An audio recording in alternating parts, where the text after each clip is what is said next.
I also think about my divorce, for instance. So I went from being married to not being married. And it would have been a lot more difficult for me if I still associated a story around being married. Like, it makes me a more important person, a more valid woman, or whatever. Like, if I still had that story about being married, then transitioning to not being married would have been a lot more difficult. But it did not, being married did not mean anything important at the time for me. So it was easier to transition to not being married. So that's the first thing I look for, is what stories do you have about the place where you're going from and the place you're going toward? Does that make sense? I love that. And so releasing our stories around both the old thing and the new thing, and also our identity in relation to it.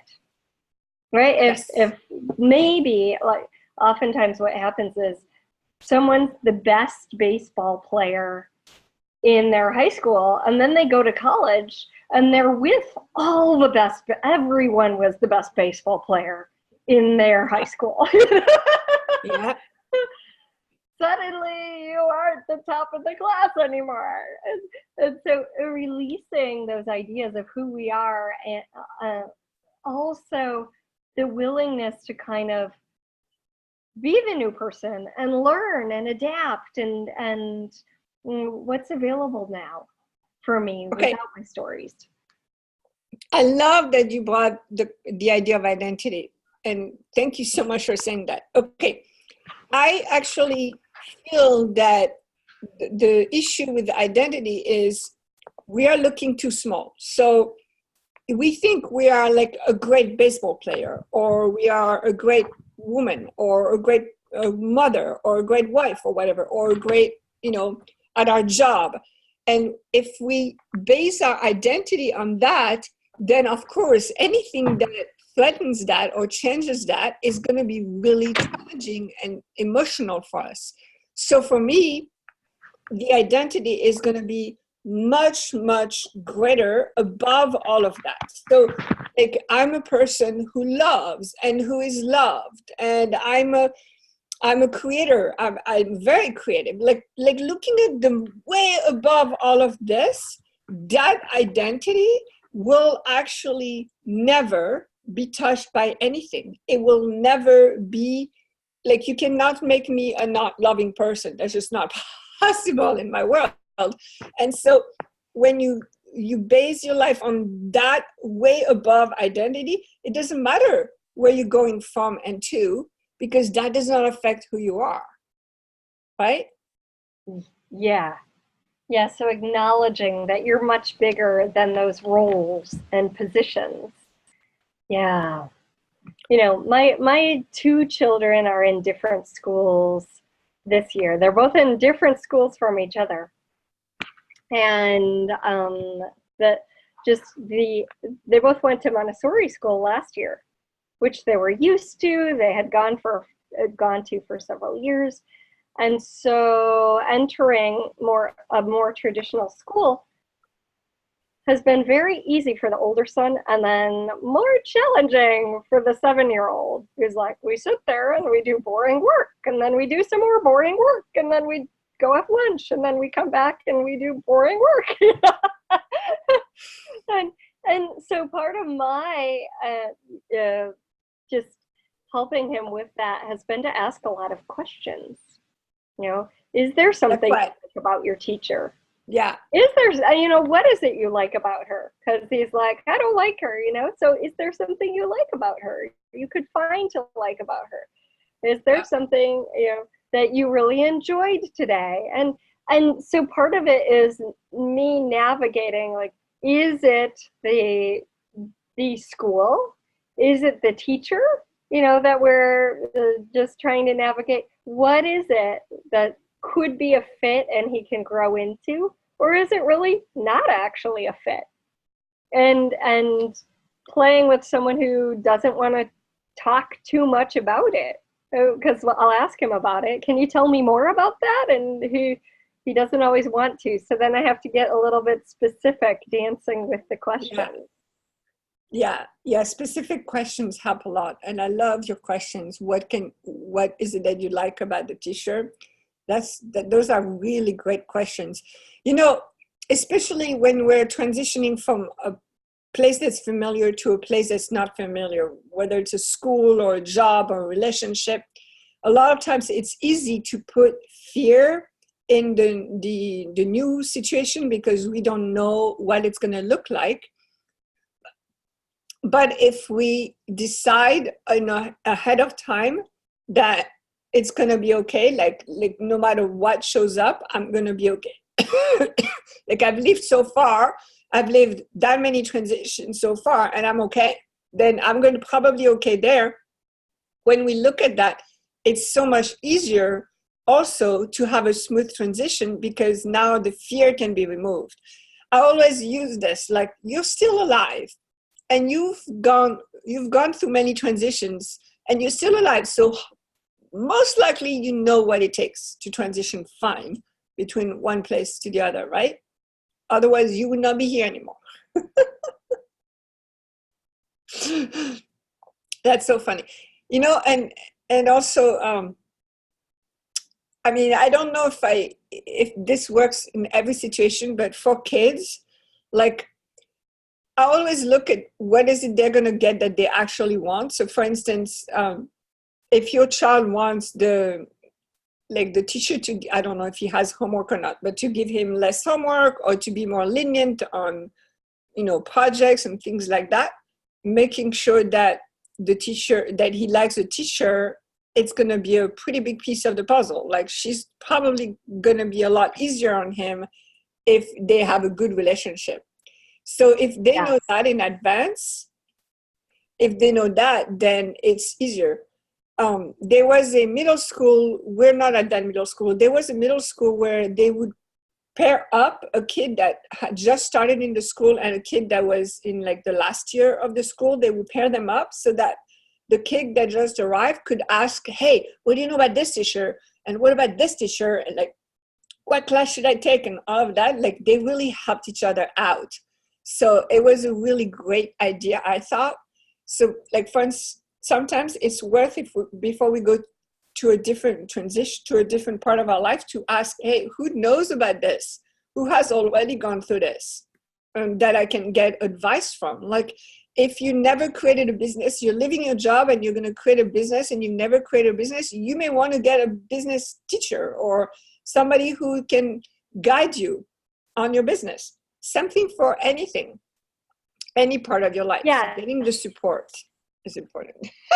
and I think also who we get support from is really key, because if your middle schooler is entering the school and their quote support person is someone who's really bitter or negative about being there or whatnot, then that can also flavor your experience.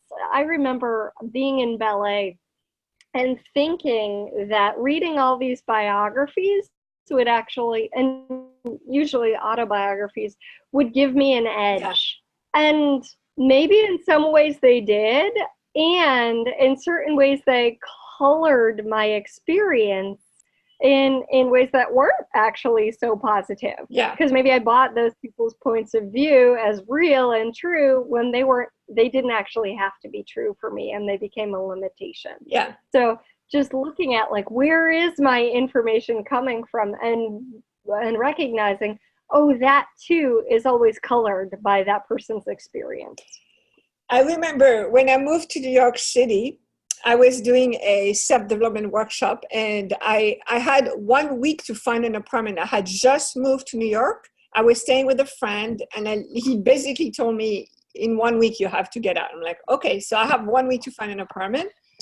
And I was telling the people in the workshop, hey, I need to find an apartment. What do you advise? And this guy was like, oh, you need to get an agent and you need to like go look at places and everything. And I'm like, well, I have a week. So what do you suggest? And he looked at me and he's like, you're crazy, right?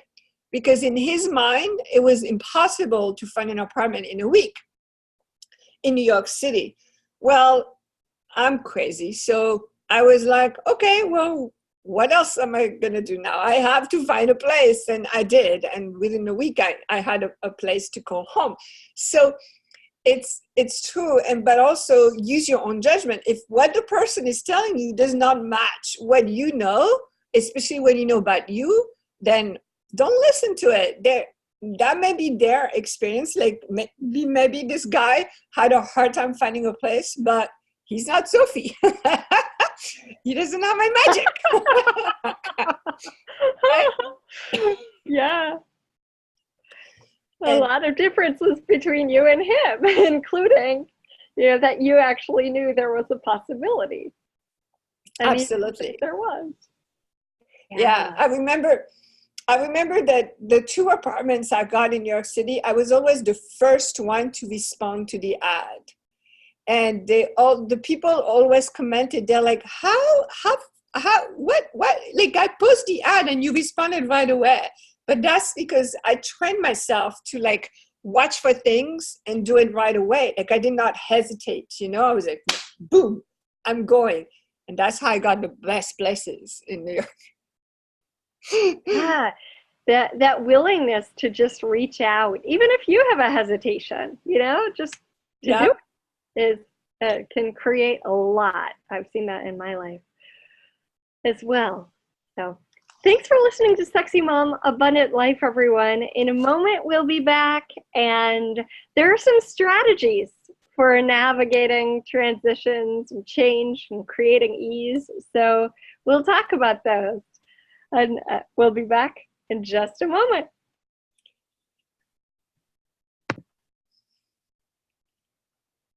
Welcome back to Sexy Mom Abundant Life, everyone.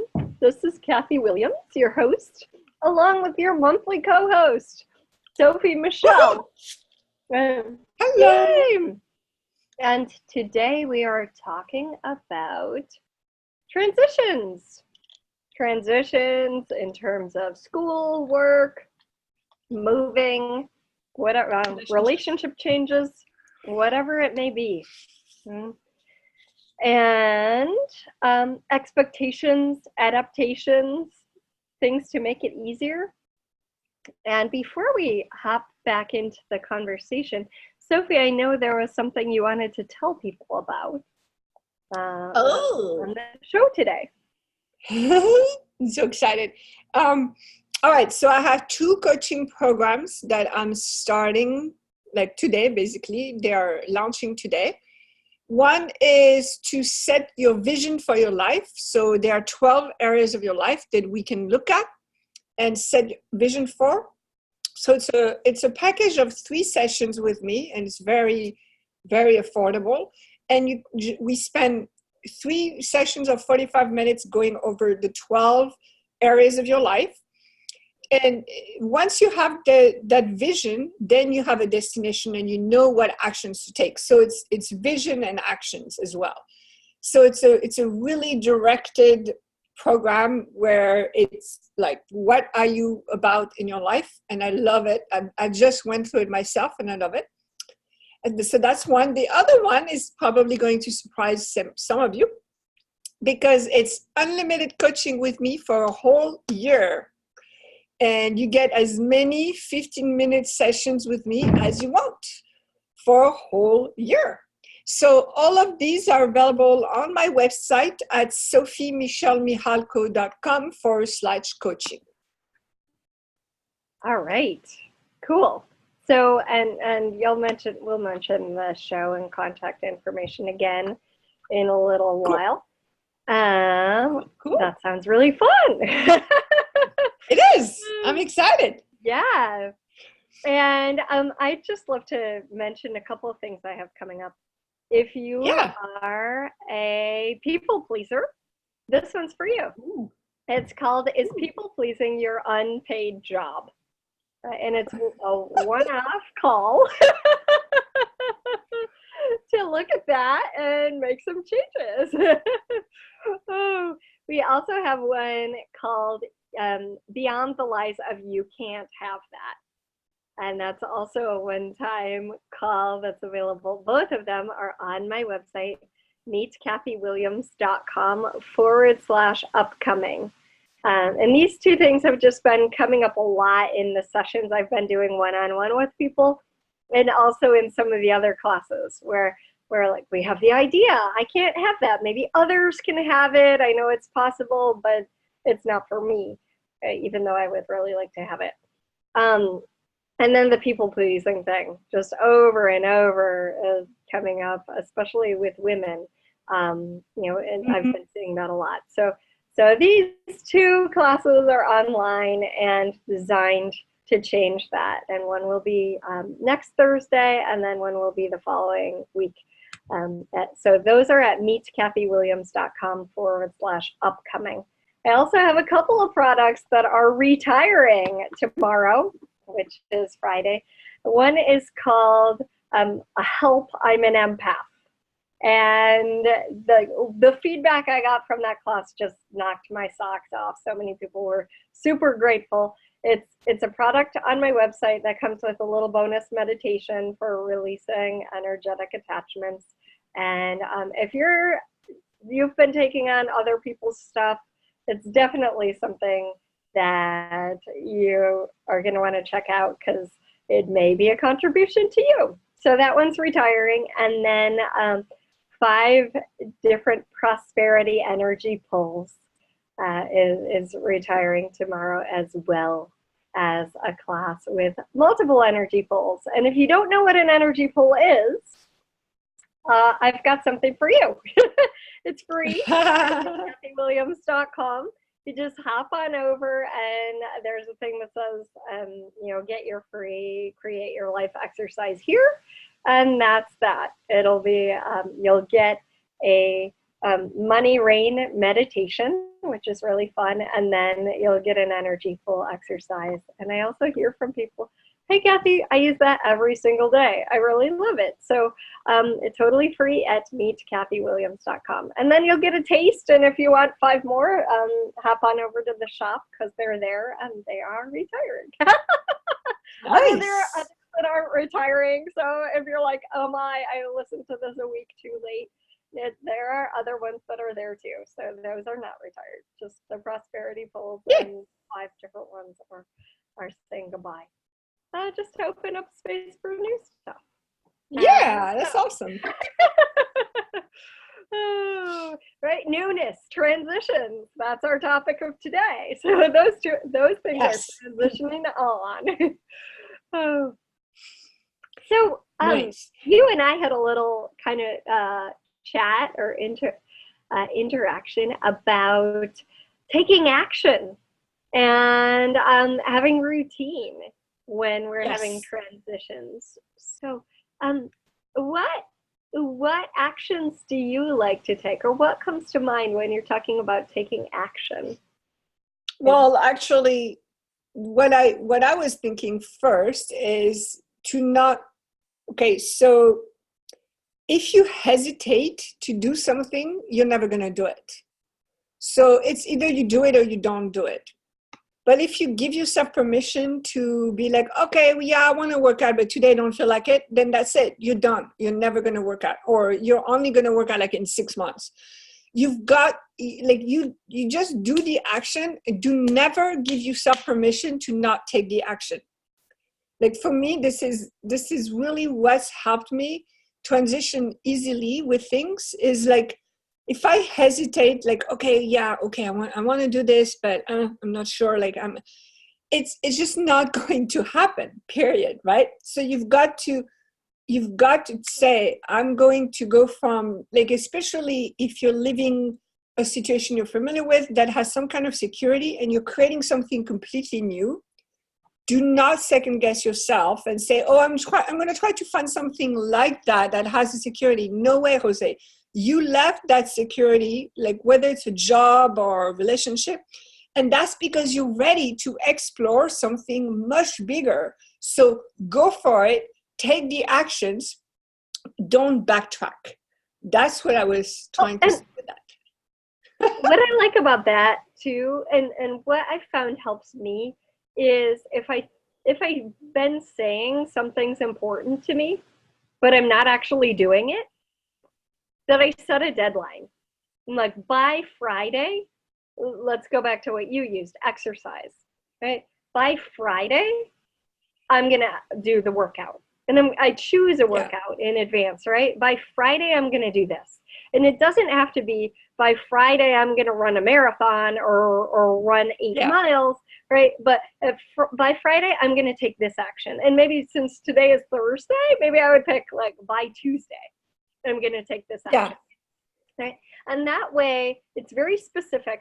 And on my calendar, I'll put, have you taken that action, right? On Friday or on Tuesday, whatever day it is, have I taken that action? And then when I look at that, it'll also say, and if not, why not? Right? Because then I get to look at my excuses, I get to look at what came up, and I get to say, well, is that actually important to me then? If I say exercise is important, but I'm not actually doing it, and I set a deadline to do it, and I still haven't done it, is that actually important, or am I just making it up that it's important? And it looks like you have something to say. Well, yeah, because sometimes it's either whether it's important or is it too big of an action. Maybe there's an intermediate action too. I was listening to Ariana Huffington yesterday, and she was talking about micro steps, which I really like the concept of it. So you don't have to make a big jump. You can take a micro step. So if you want to work out, but you've never worked out, maybe walking is your first micro step, right? Or I actually got a workout program that it's 10 minutes long per day. So maybe instead of going to the gym for an hour, I can set 10 minutes and do the 10 minutes, right? So those are like the micro steps that sometimes we miss, and we try to go way too far, way too fast, and we're just not ready for it. And that's really important too, because a lot of times we'll be like, well, my goal is to run, for a half an hour, 3 times a week. And we don't actually say, well, I only have 15 minutes, so I'm going to run for 15 minutes, right? We'll be like, well, what's the point? I don't have a half an hour. Or what's the point? I don't have time to do it 3 times a week, 3 times this week. And it's like, well, in 6 months, if you run 15 minutes once a week, you're going to be in a different space than if you run no times a week, because you haven't had 3 half hours to do it. Absolutely. Okay? Yeah. So take the action. Set a deadline. Yeah, and don't give yourself easy excuses, because if you set like 30 minutes 3 times a week and you don't actually have the time, then you have an easy excuse, which is I don't have the time. But if you say I'm going to do 15 minutes twice a week, then maybe that's a lot easier for you in this time. That's a lot easier. So now you don't have that excuse of time anymore. Get rid of your excuses, right? Yes. Yeah.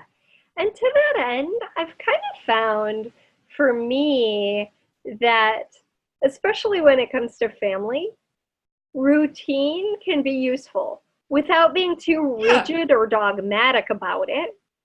Routine can be super useful, because if I wake up and I know that right away I meditate and write, and then I do some exercise, like even if I don't feel like it, that's kind of what I'll go into. But even if, okay, I don't want to do my bar practice today, which is what I do, like for real exercise, I'll do some yoga for 10 minutes. But I know that that's a consistent thing that really nourishes and nurtures me in the midst of, okay, now my brain is still trying to wrap itself around everybody's schedule. We've been back to school 2 weeks now. So there's a lot of change and transition and newness, yet this kind of easy morning routine, waking up early, sets the stage for my day so that I don't wake up at 7 or 7:15 and have like hectic craziness and suddenly have the day coming at me and me, not having a settled approach. Yeah. So I'd love to hear about your approach to routine, and I'm happy to talk about mine with my kids and stuff like that. But I've just found that in the midst of transitions, it's nice to have certain things that we can go back to. Yeah. So I have two things to say. First, I have to admit, I really did not like routine for the longest time. I mean, I was like allergic to routine. So I'm now in the process of establishing routines for myself and for the kids. So I mean, we had routines when they were little, but then as they grew up and became independent, we kind of let them go. So that being said, I am definitely going back to routines because I need to create new habits. And you said something important. It has nothing to do with how you feel about it. In fact, I'm going to go further than that. If you do things depending on how you feel about it or not, you are using a part of your brain that is very, very, very old, but not set up to get you to grow. And it's the primitive part of your brain. That's the one that's going to give you the chemical reaction of this feels good or this feels bad. That part of your brain has the reaction of whether it's a danger or not a danger. So it gives you, but it's not the part of the brain that's going to allow you to grow and have more in your life and take more chances and actually have easy transitions. So you want to get to this, to kind of like, okay, be aware of that. Like, okay, cool. And this will feel good. Great. Be aware of that. But don't base your choice on that. Because it's a matter of whether what the action you want to take is going to be lined up with what you want to have and create in your life, which is very different than how you feel about it, right? Right. Yeah. A lot of times we go through resistance. Well, exercising doesn't always, it can be hard. Right? The body might. Well, I don't want to do this. I did not know this until I started lifting weights, but until you reach that point of breaking the muscle, you can't grow the muscle. So until you reach that point of feeling like I can't go any further, that's when your muscle gets bigger, right? So you need to go to that, I can't do it again. You need to go there before it grows, before it gets better. It's just how we work. So I'm sorry, but there are many great tools and people like Kathy and me were like there to support you in those moments where you feel like you're gonna die because you're so uncomfortable and all of that. That's why having a coach is so useful. But you're gonna hit those moments. It's just know that already. We know that's what we're here for. Where you're like, that commercial. Have you seen the commercial with the therapist that goes in the pool with her and she goes on the kitchen counter while she's cooking and she's talking to her? It's like that's how we are. We know that we need to be there along with you as you go through those growing pains, right? But it's growing pains. It's how we're set up, and that's okay. That's okay. Yeah. So Kathy, have you ever had that experience of going through a very challenging thing, but that in the end came out even greater than before, and then thinking, wow, I did that? Did you ever have that experience? Yeah, it's so rewarding. Yeah, Even just going exactly. out on a limb and asking for something and recognizing that took guts. Or yeah, Exactly. or going through something that I have resistance to. Yeah. And this is what grows self-confidence, because a lot of people who don't have self-confidence is because they did not allow themselves to go through that. But once they allow themselves to go through something and then look and be like, oh, look at what I've done, boom, their self-confidence just like skyrocketed, right? Skyrocketed. So it's a really cool thing. And all of you who are alive with bodies right now, you can probably find 5 things today that you can look at and say, wow, I've done that. Oh my gosh, look at what I've accomplished.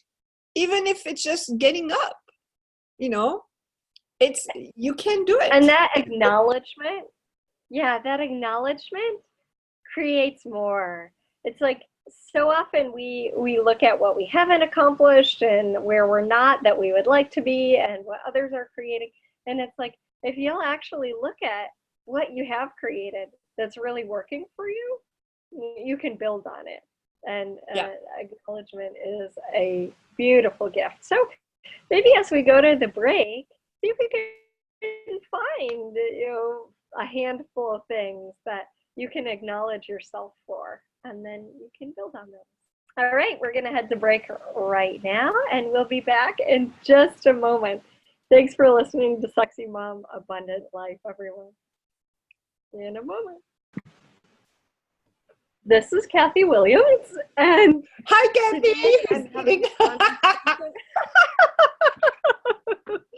Hi. I'm having a conversation with Sophie Michelle, and we're two moms. We're two coaches. We travel a ton. Although sometimes I'm like, I don't travel that much, and people will be like, well, when's the last time you traveled? Well, last month. 3 weeks ago, that's all. You travel a lot when you have access to all the airport lounges in the world. Like oh, there you go. I'm like, okay, maybe I do travel a lot.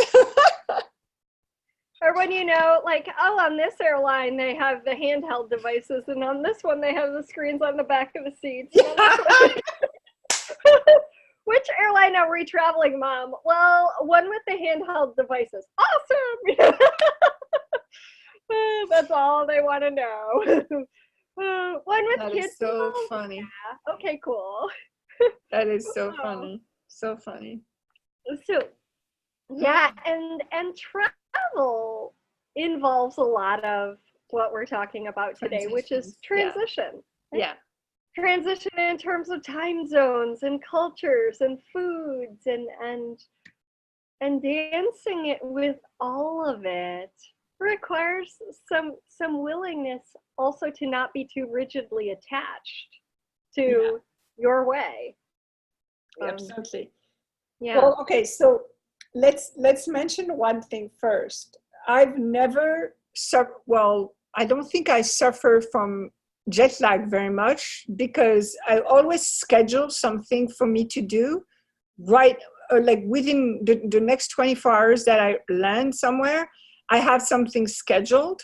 And the reason I do that is so that my body gets adjusted to the time zone right away, right? So it could be a meal, it could be a class, whatever it is. Like I'll have to schedule it. So boom, I'm on. Now I'm living in this time zone. So it's saying to my body, get used to this because this is how we're living now for the next 2 weeks or however long.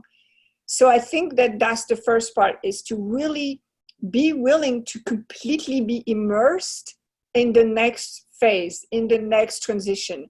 So leave behind the transition, the place where you were before, your time zone that you were before, and go into this next time zone. Don't assume that it's going to take time, because then your body says, okay, cool, we have time to adjust. No, just go there, be there. And then you said, let go of your ways, right? Is that what you said? That means your rigid attachment to certain right. things. Yeah, being things. That means things being a certain way. Yeah. Letting go of self-control, right? I mean, letting go of control. Yeah, it's control. All about control. If we try to control something, control issues. Yeah, like let's not be a control freak. And listen, I get it. I'm a control freak. I absolutely admit it. But it makes my life a lot more difficult when I'm being a control freak, right?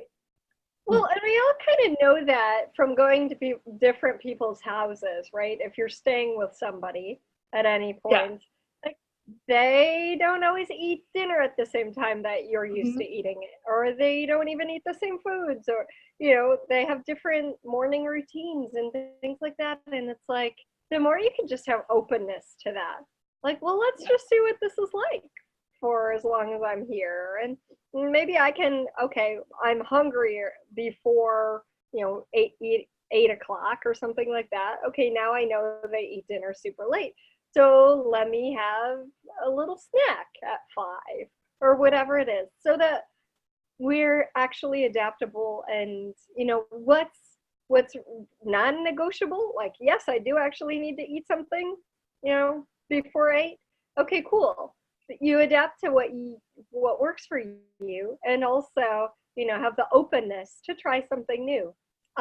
Yeah. Makes things so much easier, whether it's a staying with someone and being on a trip, or whether it's having a new school and just like, oh, that's not the way we used to do it, but let's just explore how this works, and maybe we could learn to love it, and maybe we'll never love it, and we can find a different way of dancing with it. I like the term dance because I'm a dancer. But like, Woo! but dance also indicates like a fluidity and a flexibility and a movement of sorts, and almost an exploration, where it's like, okay, I'm not used to this. I'm not used to the way people do things at this office. And actually, I find it a little bit weird. I'm not loving it. What would help me adapt? Or what would it take me to actually learn to flow with this? And sometimes that just requires getting a little information as to, like, oh, well, what do you guys love about it? Right? How does this work for you? Is there a reason you chose this way? Right? Because sometimes finding out why actually really serves us, because then we get it and we're like, oh, this is why they're doing that. Okay, I could see that. Let me do it too and see what it's like. Yeah. Absolutely. I love that. And that's so true. The finding out why, because you may be attached to having something for a specific reason, and you never dared asking for their why. So when you find out why they're doing something, you're like, oh, you mean I could have that? Like, that's why, for me, asking why is like, oh, I like to be inspired. Tell me why you like to have a 9-to-5 job, the same 9-to-5 job for 50 years. Inspire me. Like, I know when I started working in a business where I had to show up at 9 and leave at 5 and no overtime and lunch hour, whatever, I was so bored. It was so difficult for me. But I saw people who were so happy. It's like, what is it that they love about this, right? And it was the friendships. They got to build friendships with people that they knew for a long time. It was like a second family for them. So then when I never thought about having a second family at the office. So when I started having that possibility in my universe, it was a lot more fun to come to work from 9 to 5. Does that make sense? Totally. Yeah. Yeah. Yeah. And that just opened up my world. Like, I never really thought too much about that too. Right? I want to touch a little bit about maybe moving to a new city and things like that, because I have a friend who said, Kathy, I feel so lonely being in this place, that being in a city that, and it's not actually so new to him, but it's where he would rather be at his old home, and one of the things that we started to talk about was, ways to meet people. Right? I feel so lonely was the comment, and okay, well, would it be interesting to go to a class or join a meetup group, or like even go on Airbnb.com? They have this cool new thing called Airbnb experiences. And when I was in Greece, I went on a couple of these experiences, where it's basically someone, if you have something to offer, like a tour or a skill or something like that, you can post it on Airbnb, and then tourists, like I was, who are interested, can sign up to join you on your excursion or your skill event, teaching thing, whatever.